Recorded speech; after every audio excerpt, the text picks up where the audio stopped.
Ashamaa akka fuudhee jalatamtoota akka kabajamtoota hordoftoota chaanaal kootii akkam jirtu nagaa jirtu annagaa kootii galata waaqayyoo aras viidiyoo haaraadhaan dhufee jira viidiyoon ani har'a qabadhee dhufe waa'uma kaleessatti irratti jechuudha.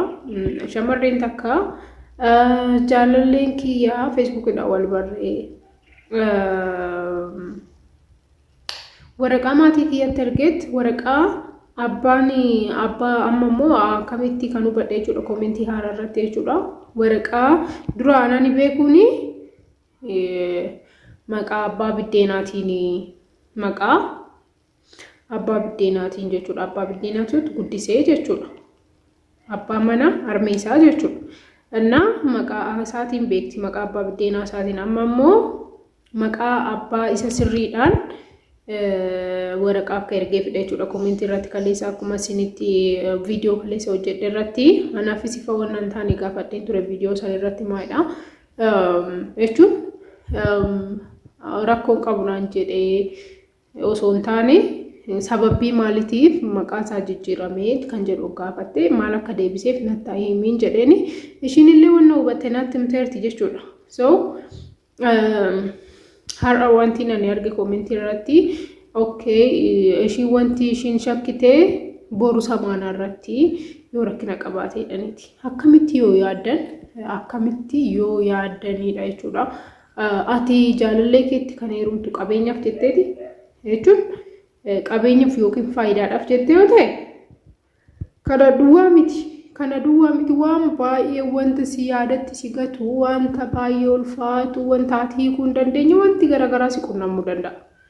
Ani waan tokko isinitti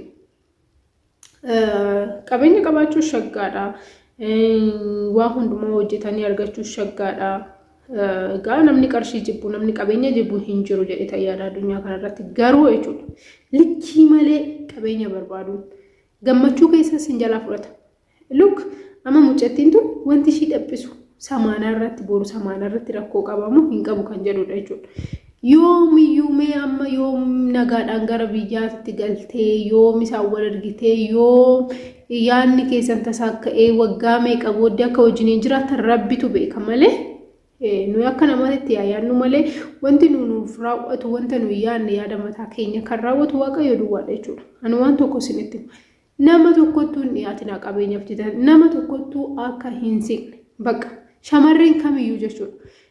Qabeenya isaa taanaan ati biyya arabaati maal gootare maal gochuu biyya arabaa deemte namni kamiyyuu jechuudha of astanaadaruudhaaf of jiraachisuudhaaf maatii ofii gargaaruudhaaf miti kan biyya arabaa deemu akka mataa kootiitti jechuudha. Namni tokko erga biyya ofiitii baheeti inni tokkoffaan alaamaan isaa yookiin kaayyoon isaa kan ta'uu qabu of jiraachisuu harka namaan ilaalu namaan eeggadhu namaan kadhadhu kan jedhurraa gargar ba'uudhaaf natti fakkaata. So erga waan akkasii ta'eeti hammaati gana biyya arabaati gad deebitee qabeenya isaa nyaachuudhaaf yaadaa jirtamoo gana biyya arabaati giddeetaa isaati kun jireenya mataa keessanii gaafa jiraatan daa'ima hin dhaltaa gaafa daa'ima deessee jettee isa wajjin jiraachuu jalqabdaa already isa wajjin jiraachuu jalqabdeeti kan daa'ima deessuuf so innis dirqama qaba si jiraachisuu maatii kee jiraachisuu walii wajjin. Oh my god, namni tokko akkamitti akka yaaddanniifama naa godhaati ani hin beeku dhugaa isiniin jedhaan. Jechuun tokkoffaa fayyaan hin dursa lammaffaa immoo jechuudha yoomiyyuu taanan qabeenya namaa ilaalta dhugaa isiniin jedhaan ibidda keessatti galtu namni yaada akkasii sammuudhaa qabdan jechuudha. Amma fakkeenyaaf jaalalleen keessan isin haasofsiisaa jiru yookaan immoo namarratti illee argitanii ta'uu danda'a.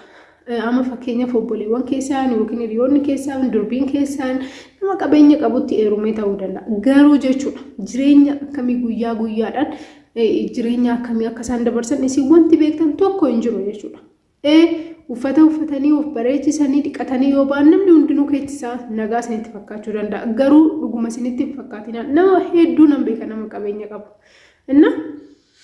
Fira kiyya keessaas alagaa keessaas namoonni akkanumaan qaamaan beeku baay'ee nan beeka jechuudha. Namni dhugaa isiniin jedha dhiirri konkolaataa yoo qabaate mana yoo qabaate hojii yoo qabaate amala akkamii akka isinitti fidaa deemu isin waan nan beekneef dhugaa isiniin jedhan rabbi gammachuun qaban namni mana akkanaa keessa jiraatamme yaaduma bakka qabeenyuma sanitti fayyadamuudhaaf yaada isaanii jiraatan malee namicha wajjin galgala qofaa wal argiti gaafa barbaade hin bula gaafa barbaade hin gala kabajaan kennuufi jaalala ittiin argisiisu bakka inni maal godha qabeenya isaa akka to'attuuf jechuudha mana kaa'a sanaan alatti inni alatti akka barbaade akka mataa isaa ta'eet gala jechuudha. So maalidha wanti isin gochuu qabdan yeroo hundumaa confidence mataa keessan yoomiyyuu taanaan harkee biluu inni eeggadhu ani harkee eenyu inni eeggadhu bakka nama kamiyyuu abbaa feetteerumaa abbaa fee wajjin hin jiraadha maatii keessanis haa ta'u obboleewwan keessanis haa ta'u jaalallee keessan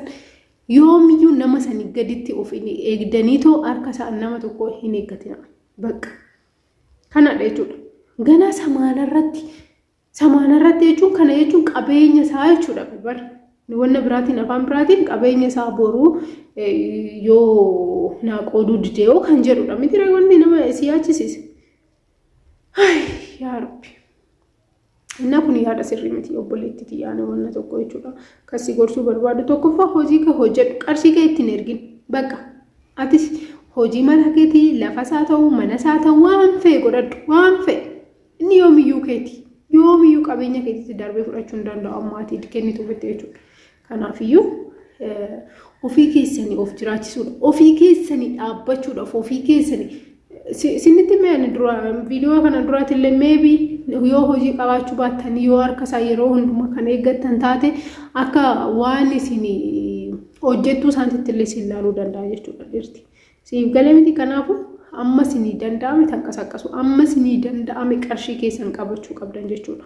Isin hojjettuu eenyuti iyyuu miti bakka ofii keessanii of jiraachisaa ofii keessanii hojjedhaa jabaadhaa ta'u harka eenyutillee eeggatina harka eenyutillee dhugaa isiniin jedhaan na harka isaan eeggatu taanaan barbaadu maqaa abbaa isaatiin miti maaliif maqaa abbaa isaa hin dhiisiniyyuu walumaa galatti jechuudha galmee irratti maaf hin dhiisin sin galchu si wanna si galchuu qabdu bakka hojjedhu of danda'ii saniin alatti eenyullee qabeenya isaatiif jettee ittiin dhiyaatini ofii keetii erga of dandeecheeti immoo wanti si dhiphiseetu maaliin nyaadha maaliin dhuga maaliin uffata daa'ima keetti maaliin uffisa wanta jedhudha wanti nama yaachisu saniin alatti wanti biraan jiru kanaafuu rakkoo akkasiitirraa of qusadhaa isinii jechuu barbaada shamarran kamiyyuu na baay'een keessanis asumaan barumsa garaagaraa irraa baruu dandeechu viidiyoo kana namni yaada akkasii qabdanii na komentii haaraallee jira komentii wanta biraan agaafattan boru viidiyoo sinifaan hojjedha ifa manaa godhaa yeroodhaan maaliif kana deebisaaf jedhee tan dura yeroo jalqabaatiif gara chaanaalii kanaatti kan dhuftan subscribe gochuudhaan maatii akkasumas immoo mallattoo bilbilaa gaddu godha yeroo hundumaayyuu viidiyoon kiyya atattamaan akkasiin bira ga'unaaf godha yaada mataa keessanii yoo qabaattan komentii irratti akkuma jarri kun naaf barreessu isinillee naaf barreessaa isinan jaalladha isinan kabajaa amma viidiyoo tan wal arginutti turtii gaarii isiniin jedha baay'ee.